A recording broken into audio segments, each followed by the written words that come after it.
ಸ್ನೇಹಿತರೆ, ನಾನು ನಿಮ್ಮ ಗುರುಪ್ರಸಾದ್. ನೀವು ನೋಡ್ತಾ ಇದ್ದೀರಾ A star real estate YouTube channel. ಸ್ನೇಹಿತರೆ, ನಾನೊಂದು ಬ್ಯೂಟಿಫುಲ್ ಹೌಸ್ ತೋರಿಸ್ತಾ ಇದ್ದೀನಿ ನೋಡಿ. ಸ್ನೇಹಿತರೆ, ಇದು 30/50 1500 ಅಡಿ.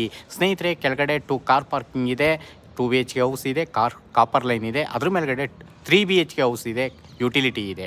ನೋಡಿ ಸ್ನೇಹಿತರೆ, ಈ ಒಂದು ಮನೆ ಬರೋದು ತೋಟದ ಗುಡ್ಡದಲ್ಲಿ. ಇದು 30/50 ಈಸ್ಟ್ ಫೇಸಿಂಗ್, ಈಸ್ಟ್ ಡೋರು, ಖಾತಾ CMC, ವಾಟರ್ CMC. ಮೆಟ್ರೋಗೆ 1.5 ಕಿಲೋಮೀಟ್ರ್ ಆಗುತ್ತೆ. ಯಾವ ಮೆಟ್ರೋ ನಿಮಗೆ? Jindal city metro 1.5 kilometre, Madavara metro 1.5 kilometre, ನಿಮಗೆ ನಾಗಸಂದ್ರ ಮೆಟ್ರೋ 2.5 ಕಿಲೋಮೀಟ್ರು. ನೋಡ್ತಾ ಇರೋಂಥವ್ರು ದಯವಿಟ್ಟು ನಮ್ಮ ಚಾನಲ್ನ ಸಬ್ಸ್ಕ್ರೈಬ್ ಮಾಡ್ಕೊಳ್ಳಿ. ಒಳ್ಳೊಳ್ಳೆ ವಿಡಿಯೋಗಳು ಕೊಡೋಕ್ಕೆ ನಾನು ಪ್ರಯತ್ನ ಪಡ್ತೀನಿ. ನೋಡಿ ಸ್ನೇಹಿತರೆ, ಈ ಒಂದು ಮನೆ ಬರೋದು 30 ಫೀಟ್ ಕಾಂಕ್ರೀಟ್ ರೋಡು, 30 ಅಡಿ ರಸ್ತೆ, ಕಾಂಕ್ರೀಟ್ ರೋಡು. ಮತ್ತು ಓನರ್ ಕೋಟಿಂಗ್ ಪ್ರೈಸ್ ಬಂದು 1,60,00,000. ನೋಡಿ, 60-70% ಲೋನ್ ಆಗುತ್ತೆ ಸ್ನೇಹಿತರೆ. ನೋಡಿ, ಈ ಒಂದು ಮನೆ ಸೇಲ್ಗಿದೆ.